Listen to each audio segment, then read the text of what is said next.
तो आज हिंदी सत्र में अरुणा दीदी और संगमित्रा जी की शेयरिंग है। जी, नमस्ते अरुणा दीदी, आप तक आवाज़ आ रही है? जी दीदी। नमस्ते शर्मिला दीदी। तो अरुणा दीदी परिवार से स्वयं यूएचवी को समझने में लगी हैं और वहीं नौगाँव में संस्थान में रहकर परिवार आधारित समाज व्यवस्था और प्रकृति आधारित स्वावलंबित को स्वयं करने और जुड़े हुए परिवारों के साथ दीदी प्रयासरत हैं। शेयरिंग को स्टार्ट कर सकते हैं। तो दीदी, अरुणा दीदी की शेयरिंग को शुरू कर लेना। जी जी। जी जी, नमस्ते अरुणा दीदी, आप अपनी शेयरिंग को शुरू कर सकते नमस्ते दीदी। नमस्ते सभी को। मेरा नाम अरुणा परमार है। मैं नौगांव छतरपुर मध्य प्रदेश से हूँ। मैं 11th बैच के लिए अपनी शेयरिंग कर रही हूँ और मैं बताना चाहूँगी कि फर्स्ट बैच से ही मैं मॉर्निंग सेशन से जुड़ी रही हूँ और इस जुड़ने के कारण मुझ में जो परिमार्जन हुआ है वो भी मैं अपने आप में देख पाती हूँ कि मैं कहाँ थी और आज मैं कहाँ हूँ। तो मैं देख पाती हूँ। देखने का काम दृष्टा का है। कर्ता भोक्ता और कर्ता भोक्ता और देखने वाला तो मैं ही हूँ। ये भी मुझे स्पष्ट हुआ है कि मैं अपने आप को भी देख सकती हूँ। तो ये मैं देख पाती हूँ अपने परिमार्जन को कि मेरी कितनी गति हुई है और एक गहराई हुई है मेरे अपने समझने में, जो भी अभ्यास मैं कर रही हूँ। और ये जो बात है ये फोकस करती है अपने आप पे। जो इससे पहले मैं अगर बात करूं मॉर्निंग सेशन से पहले की, तो समझने में तो बहुत पहले से मैं समझ रही थी, पर मेरा ध्यान थोड़ा थोड़ा फैल रहा था कई जगह और वो अपनी तरफ पूरा ध्यान मेरा लग नहीं रहा था। तो इस सेशन से ये मुझे सबसे ज्यादा सुविधा हुई कि पहले नंबर पे जो ध्यान मेरा अपनी तरफ जाना है, स्वयं को समझने पे, जीवन को समझने में, तो उधर गया। तो अब मैं अगर बात करूं अभ्यास 1 की, जिसमें मैं चेतन निकाय को समझ रही हूँ, जीवन को। स्टेप 1 जिसमें मैं स्वयं से स्वयं को देख पाती हूँ। इसमें भी मेरी गहराई पहले की अपेक्षा ज्यादा बढ़ी है। मैं ज्यादा अच्छे से अपने आप को ज्यादा लंबे समय तक अपने पे मेरा ध्यान बना रहता है। और स्टेप 2 में मैं अपने भाव विचार को देख पाती हूँ।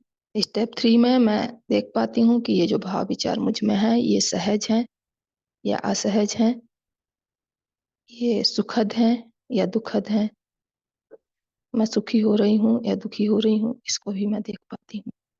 स्टेप 4 में मैं देख पाती हूँ कि ये जो भी भाव विचार मुझ में चल रहे हैं, इसका निर्णय तो मेरा ही है।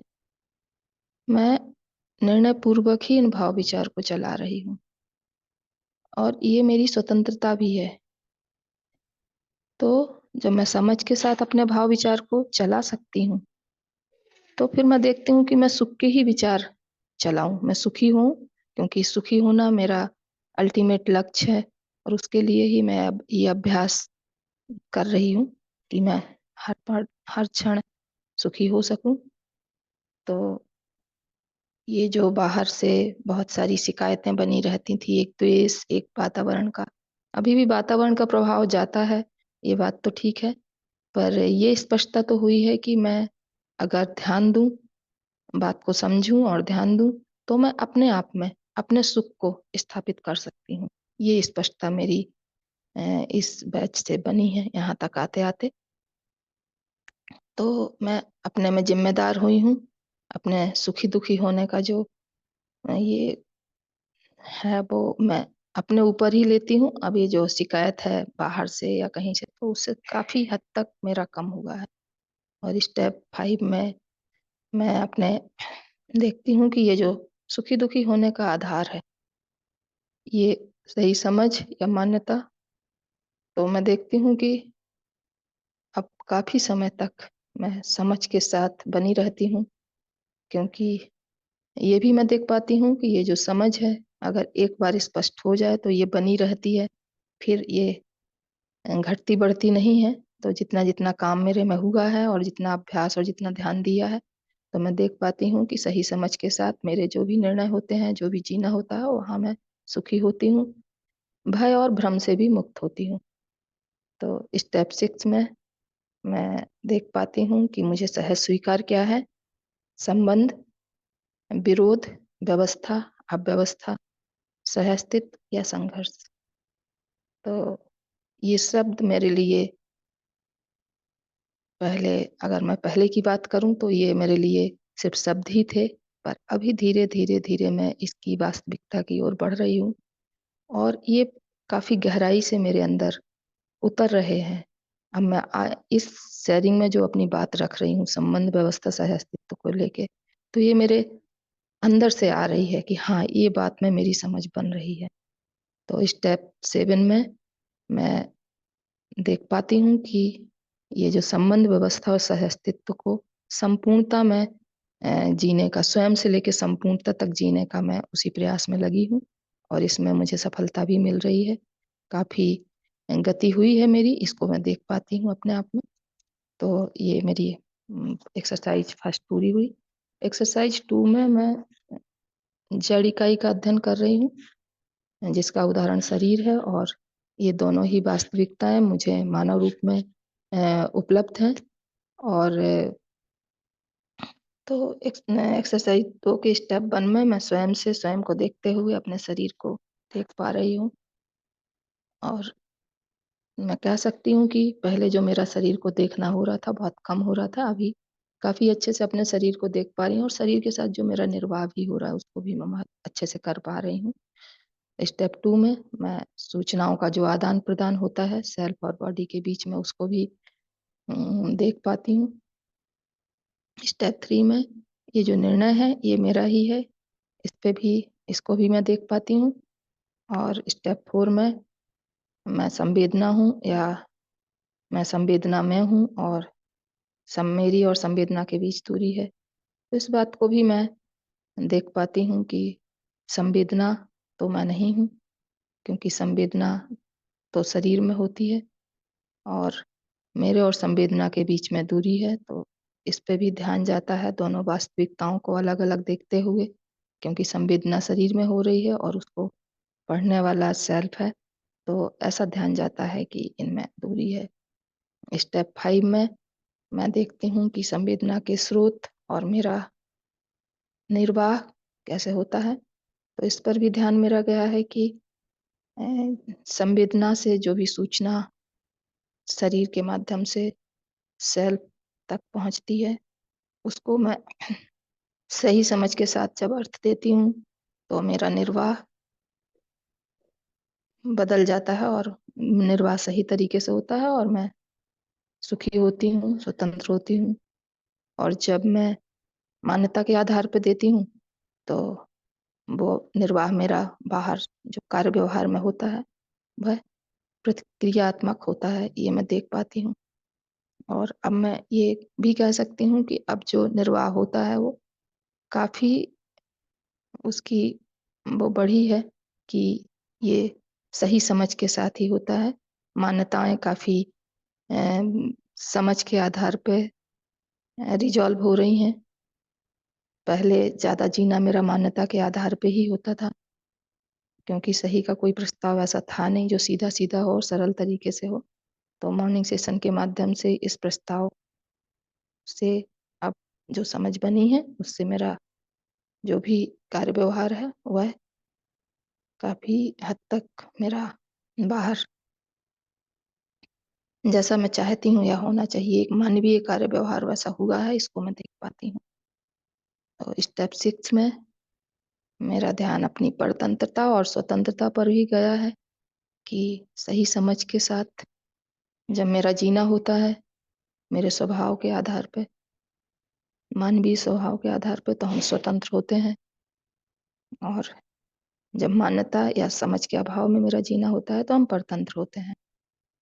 तो स्टेप 7 शून्य शून्य एक अलग प्रकार की वास्तविकता है, इस पे भी ध्यान जा रहा है और मैं और मेरा शरीर दोनों शून्य में बने हुए हैं और शून्य के माध्यम से ही सूचनाओं का आदान-प्रदान हो रहा है। और इनकी संपृक्तता और संतृप्तता दोनों पे भी ध्यान जाने लगा है शून्य की। अभी और भी शून्य पे देखना है, पर ये है कि जो एक बड़ी भीड़ में एक बेचैनी होती थी या कहीं गए और लगा कि ये तो बहुत बिल्डिंग है, ये तो बिल्कुल स्पेस ही खत्म हो गया है, जनसंख्या बहुत बढ़ रही है, भीड़ बहुत है। ऐसा जो एक मेरे अंदर कई भीड़ के स्थानों पे वो आता था दुःख, तो अभी जब से इस बात को समझ रहे हैं तो हम देखते हैं कि नहीं, चाहे जितनी भीड़ बढ़ जाए लेकिन शून्य तो अपने उसमें बना हुआ है। और मैं शून्य को शून्य जो इकाइयां हैं, शून्य के साथ इकाइयों को देखते हैं। तो ऐसा कुछ अभ्यास मैं यहाँ रह के कर पा रही हूँ नौगांव सेंटर पर। तो इतनी मेरी समझ शून्य के लिए अभी बन रही है धीरे धीरे। अभी तो ये बहुत गहरा मुद्दा है, तो सिर्फ अभी सूचना के तौर पे थोड़ा थोड़ा जब ध्यान लगाते हैं तो इतना हम देख पा रहे हैं। यहाँ पे अभ्यास मेरे पूरे हुए। उपलब्धि के तौर पे देखूं तो मैं अपने में पहले से अधिक गहराई को देख पा रही हूँ। एक एक इकाई को उसके रूप गुण स्वभाव धर्म के साथ फैलाने की कोशिश करती हूँ कि जो पहले मेरा अभ्यास सिर्फ इकाई के रूप पे रहता था, अब वो धीरे धीरे रूप से गुण, गुण से स्वभाव और धर्म और थोड़ा थोड़ा परम धर्म तक भी फैलने लगा है। ये मेरी उपलब्धि रही है 11th बैच के साथ। और साथ ही मैं कुछ क्लास और भी कर रही हूँ, सार सत्र कर रही हूँ और अध्ययन सत्र भी कर रही हूँ, ऑफलाइन ऑनलाइन दोनों। तो इनसे भी मेरी गति बढ़ी है। और एक बात मुझे स्पष्ट हुई है कि ये जरूरत तो मुझे इसी बात की है, मुझे इस बात को समझना है। तो मेरी गति भी बढ़ी है और मैंने इसको ज्यादा से ज्यादा अपना समय लगाना इस पे शुरू किया है और बड़ी आसानी से किया है। कोई कठिनाई भी नहीं हो रही है, सारे काम बड़े व्यवस्थित तरीके से करते हुए। और मैं इस काम को कर पा रही हूँ। शुरू में थोड़ा कठिन लग रहा था क्योंकि मेरे काम कुछ छूट जाते थे, मुझे बैठना पड़ता था, रुकना पड़ता था, फिर मैं ध्यान लगा पाती थी। दोनों काम एक साथ नहीं होते थे, कार्य व्यवहार और अपने को देखना। पर तीसरे सेशन के बाद से, तीसरे बैच के बाद से मेरा फिर ध्यान सरलता से अपने में लगने लगा। मैं इसको लगातार देख रही हूँ कि आज अब मुझे ये बहुत ही सहज लगने लगा है कि मैं स्वयं से स्वयं को देखते हुए अपने कार्य व्यवहार को भी बहुत अच्छे से कर पाऊँ सरल तरीके से। और मेरी सहजता बढ़ी है और मैं देख पाती हूँ कि जो मुझे लगता था कि ये बड़ा कठिन है, अब वो मुझे सरल भी लगने लगा है। क्योंकि पहले जो एक अभ्यास था मेरा पूरा बाहर देखने का, मुझे लगता था सारे काम बाहर ही है, उन्हीं को मुझे करना है। पर जैसे ही प्रस्ताव को समझा और मुझे लगा कि नहीं, पहली तो मेरी जिम्मेदारी है अपने स्वयं को समझना और अंतः क्रियाओं के नियोजन पूर्वक ही बहिर्गमन बहिर्नियोजन करना है। तो इस पे ध्यान गया तो मुझे लगा इसको मुझे अब जल्दी करना चाहिए। तो उसको मैंने थोड़ा अपनी स्पीड को बढ़ाया है और उसका मुझे लाभ भी हो रहा है कि मुझे बात भी समझ में आ रही है। और इसके चलते ही मुझे लगा, तो मैंने अपने पति भगवान जी को कहा कि भाई आप पूरा अध्ययन कीजिए पहले इसको, नहीं तो हम लोग काम पे ज्यादा ध्यान दे रहे थे सेंटर में, नौगांव सेंटर में रहते हुए। लेकिन अभी वो यहाँ गणेश सर और दीदी के सानिध्य में वहां रह रहे हैं पूरा अध्ययन करने के लिए। और हम लोग आपस में फिर उस अध्ययन की चर्चा भी करते हैं, तो मेरा भी यहाँ उससे काफी लाभ हो रहा है। तो इस तरह से मेरी गति हुई है कि मुझे इस बात को समझना है, संबंध व्यवस्था सह अस्तित्व को जिम्मेदारी पूर्वक। तो उसमें मेरी गति हुई है। तो इतनी मेरी उपलब्धि रही है मॉर्निंग सेशन से। ये बात मेरी पूरी हुई यहाँ। सभी को मेरा धन्यवाद, नमस्ते जी। मेरी शेयरिंग पूरी हुई। जी, धन्यवाद अरुणा दीदी, आपकी शेयरिंग हमेशा ही हमारे लिए प्रेरणादायी रहती है। जी, जी नमस्ते नमस्ते, भैया। सभी को धन्यवाद। आदरणीय अरुणा जी की शेयरिंग, दीदी की बहुत ही ईमानदारी और निष्ठापूर्वक है।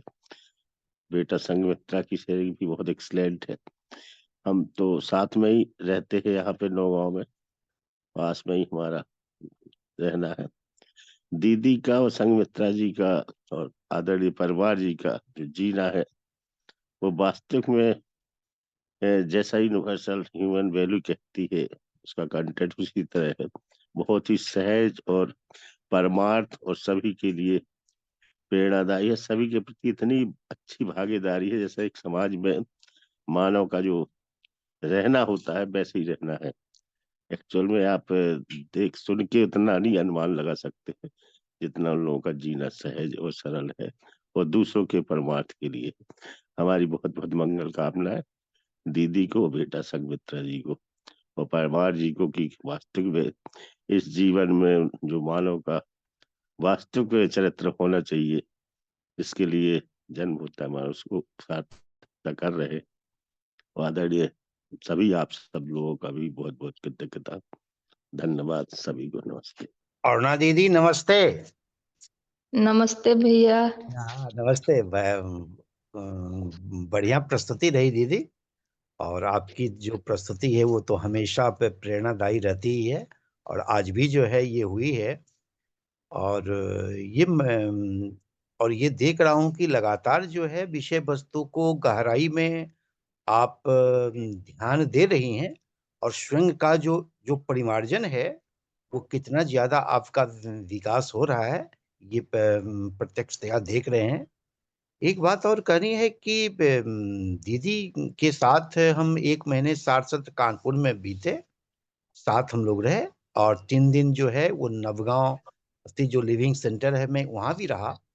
वहां स्पष्टतया देखा कि स्वयं के स्तर पर, फिर परिवार के स्तर पर, समाज के स्तर पर, और प्रकृति के स्तर पर किस तरह से जीना जीना है। भगवान भैया का और दीदी का जो परिवार है, और वो केवल अपना जो जो परिवार है ये है नहीं, बल्कि नवगांव में एक और समूह है जो बिल्कुल परिवार की तरह ही जो है वो दिखता है, जिसका हमें लगा कि 3 दिन में हमें लगा ही नहीं कि हम भगवान भैया के यहाँ हैं या किसी जो है ये दूसरे के यहाँ है। जाते ही कहीं से दूध आ जाए, कहीं से सब्जी आ जाए, फिर जो है वो भोजन के लिए जो है ये दूसरे जगह जो है कि नहीं मेरे यहाँ आपका भोजन बने, मेरे यहाँ आपका भोजन बने।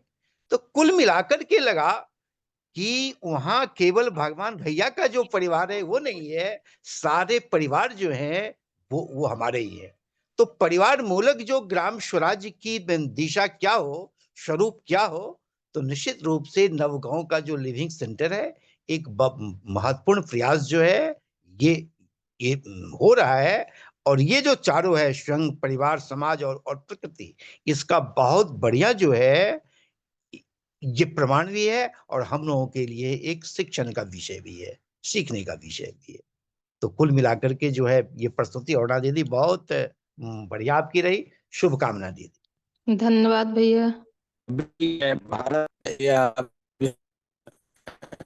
महिला है तो उसको लेकर मैं यही कहना चाहता हूँ कि हम लोग इस प्रकार में बंद, और जब तक हमों का अलग अलग, तब तक एक दीवार, और उस दीवार के जरिए से लोग एक दूसरे को देखते हैं, लेकिन जैसे ही वो दीवार ढही तो एक दूसरे के लिए हम एक ताकत बन गए। मतलब एक पत्नी जो है वो किस प्रकार से घर को एक स्वरूप देती है, तो किस प्रकार से पहले हम में भले पति पत्नी होते हुए हम लोगों में एक अपने को हम जा करते हैं, और हमें लगता है कि पत्नी सब कुछ मेरा ही ख्याल रखे, मैं किसी का रखूं ना रखूं। लेकिन जैसे ही ये दीवार रह जाती है तो फिर हम एक दूसरे समान रहते हैं, और ऐसा ही मेरे घर में हुआ। तो जब हम दोनों एक दूसरे समझ पाए तो आज घर की कोई एक आकार मिला है, और उस आकार में अरुणा जी का बहुत बड़ा योगदान है। तो मैं भी उनका सम्मान करता हूँ। और आज हम लोग फ्री होकर, मेरे बेटे और मेरी पत्नी ने कहा कि आपको इस बात को पूरी तरह से समझना चाहिए, तो इसके लिए ही मैं इन लोगों के द्वारा ही कानपुर भेजा गया, और इन लोगों ने उत्साहपूर्वक कई चुनौतियों का सामना करते हुए ये लोग कानपुर मुझे भेज पाए, तो इसके लिए भी मैं इन सबका सम्मान करता हूँ। बहुत बढ़िया, शुभकामनाएं। नमस्ते अरुणा दीदी, संघमित्रा बेटी।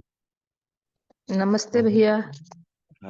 आपसे कानपुर केंद्र में मिलना हुआ था सार सत्र के दरमियान, और जी। हम हर रोज आपकी, हमारी श्रीमती जी और हमारी जो बहन थी उनके साथ जो संवाद हुआ था, और आपकी पूरकता उपयोगिता हमने वहाँ केंद्र पे भी देखी, और नौगांव में जो एक नया आशा की किरण मानवता की तरफ देख रहे हैं हम, इसमें आपकी जो भागीदारी है, सहजता है, बिल्कुल गहराई से आप चीजों को पकड़ पा रही है और सबके साथ शेयर भी कर पा रही है।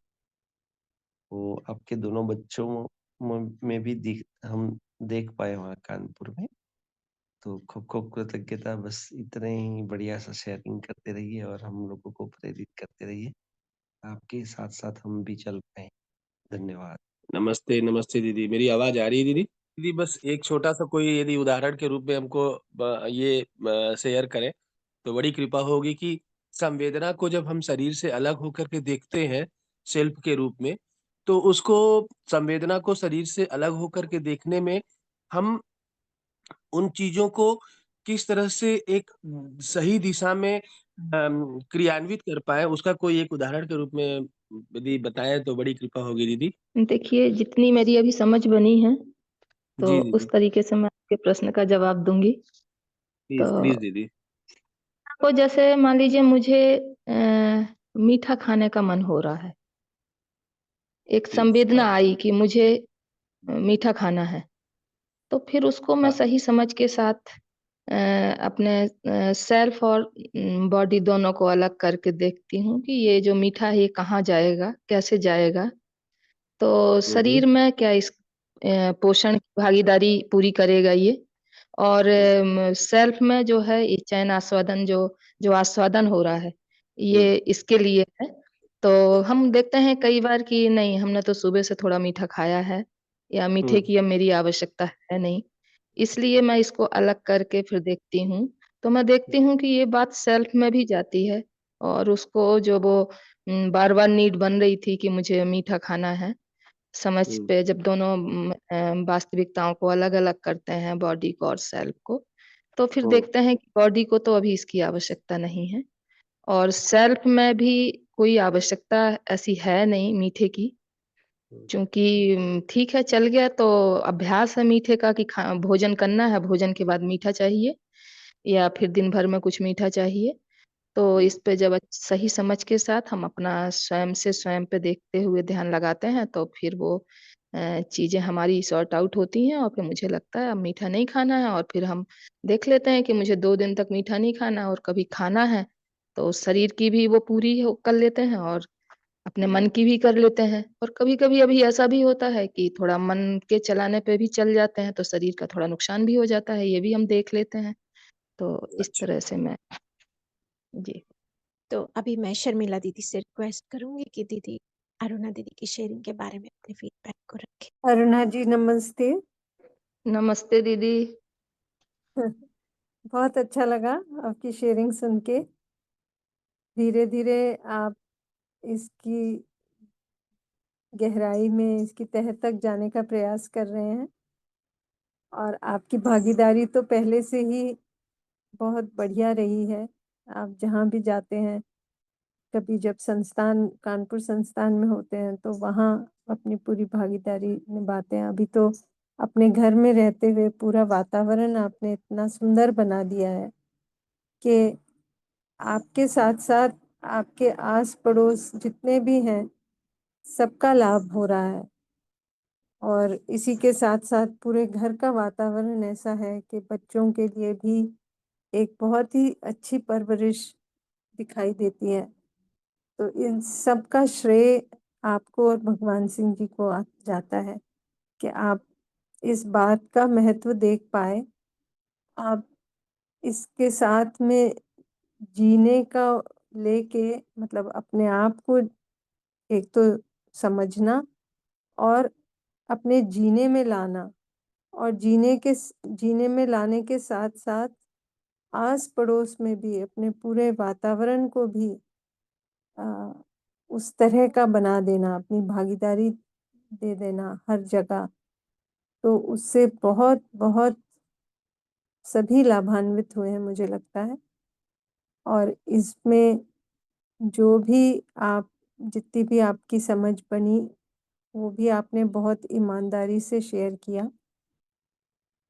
आगे भी मुझे पूरा विश्वास है कि आप सब बने ही रहेंगे, और ये भी कि आपने भगवान सिंह भैया को अनुमति दी, या यूँ कहें कि आपने ही प्रोत्साहित किया कि वो कानपुर जाएँ और पूरी बात को पूरा अध्ययन करें। इस सब से आपकी निष्ठा, आपका कमिटमेंट इस चीज़ में झलकता ही है। तो आप सबको बहुत-बहुत बधाई, बहुत शुभकामना आगे के लिए भी। बहुत ही बढ़िया काम आपका पूरा परिवार कर रहा है।